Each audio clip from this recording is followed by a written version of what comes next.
que je représente aujourd'hui. Juste pour qu'on soit clair. Il faut pour nous, il faut être clair par rapport au discours politique. Et ainsi de suite. Pour revenir à la question du boycott. Le boycott de certains produits sucrés, pour nous, c'est quelque chose de totalement normal. حاجة عادية باش كيوصل لواحد المستهلك كيحس براسو تقاس إما في لو بري une hausse de prix injustifiée ou une dégradation de la qualité injustifiée qui boycotte. C'est normal. C'est tout à fait normal. Dans notre cas, c'est le prix. En plus de la qualité pour certains produits, mais surtout le prix. Mais ce qui est intéressant à noter, c'est que c'est pour la première fois que c'est une forme de lutte, une حركة احتجاجية اللي ما قدر عليها شي حاجه ما قدرش يشد الناس هما اللي كيشدوهم في الريف يعني كاين حريه حيت ما عارفينش شكون وما كاينش علاش نبقاو نقلبوا على شكون البارتي بوليتيك اللي ديغيغ الناس ils sont libres. Ils peuvent être libres et prendre des positions, c'est des citoyens avant tout. C'est ce qu'on appelle le citoyen, le consommateur citoyen. Ça existe, c'est tout à fait normal.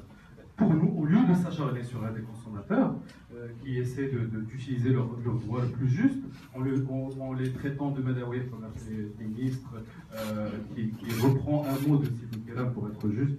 Je lui ai posé cette question, il m'a répondu à la place, donc je reporte. Donc on va juste plutôt.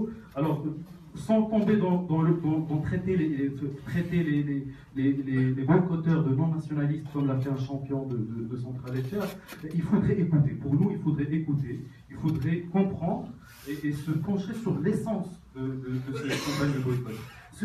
Cette campagne de boycott, elle vient suite à un ras-le-bol populaire. Les gens en ont marre d'être pris pour des pigeons qui sont là pour enrichir les plus riches, pour enrichir une caste politique qui vient du monde des affaires et qui mélange l'affaire avec le politique et qui profite de son rang politique. C'est ça l'essence de ce boycott.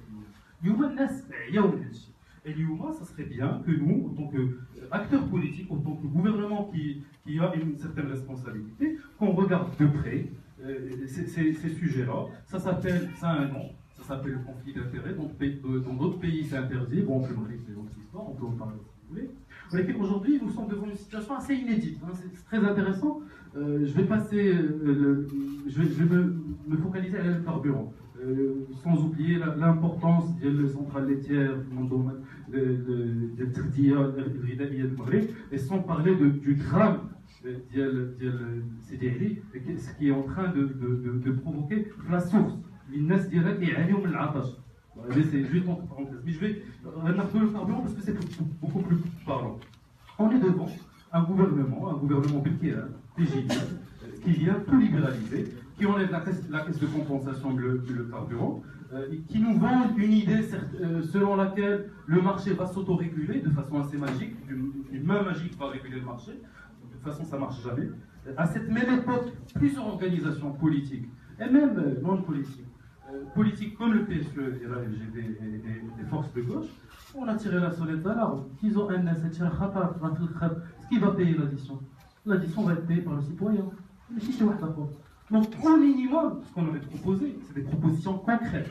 Tout à l'heure, je parle de propositions concrètes. À l'époque, on avait proposé concrètement de mettre au minimum des garde-fous. Il y a un certain règlement qui va réguler le prix du marché. C'est ce que nous avons proposé. Qu'est-ce qu'on nous a dit?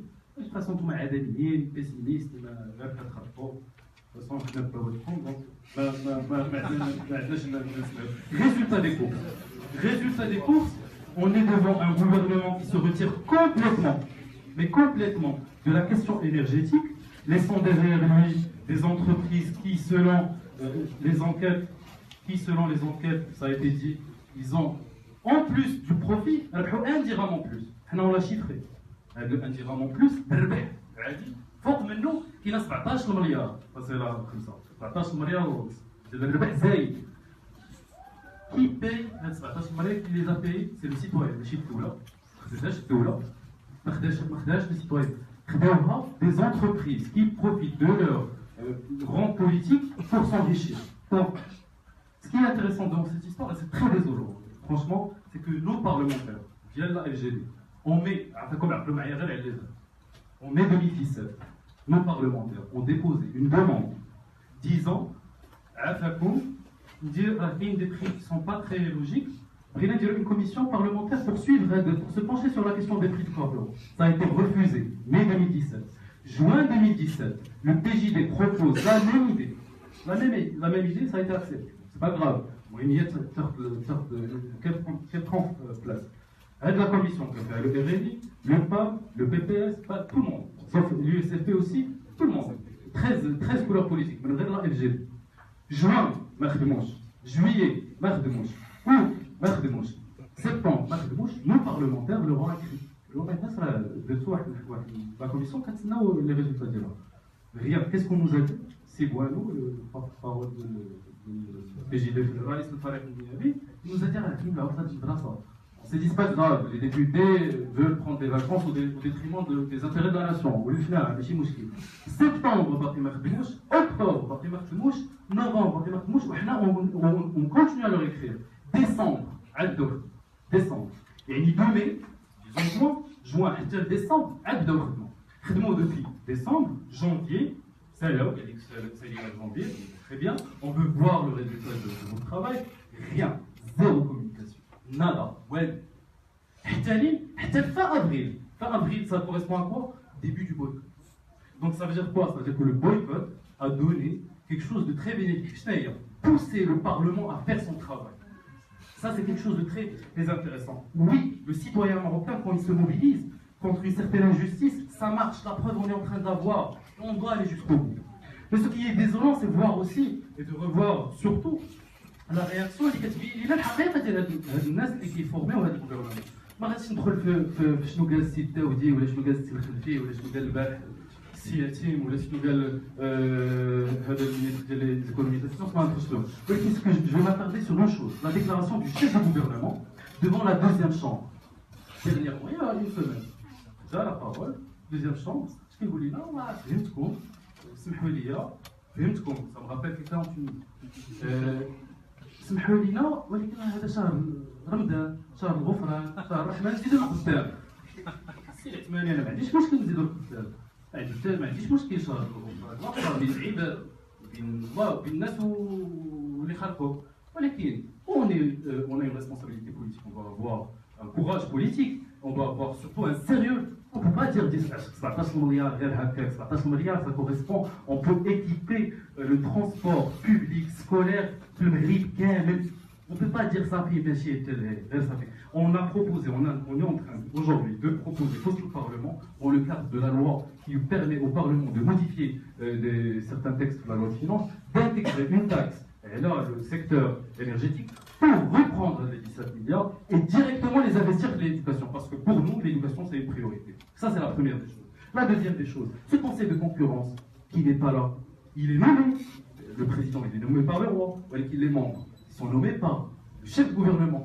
Depuis 2014, si le Kélan n'a pas nommé de membres, il les a fait. Depuis 2014, c'est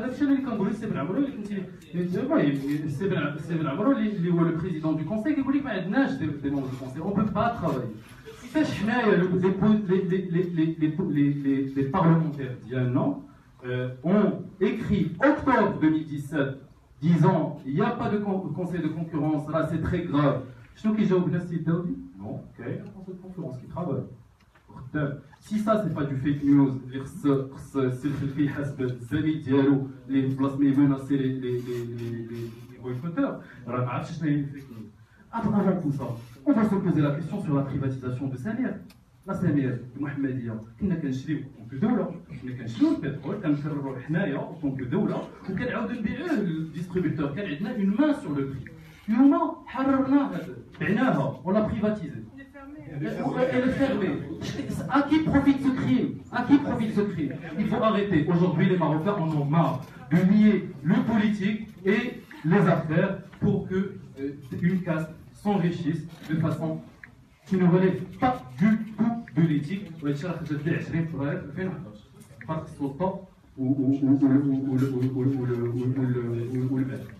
Donc à un moment donné, il faut être responsable politiquement et ne pas dire non, il faut ramener l'argent, l'investir là où il faut et mettre des garde-fous parce qu'il en est temps. Parce que le gasoil, le prix de l'eau est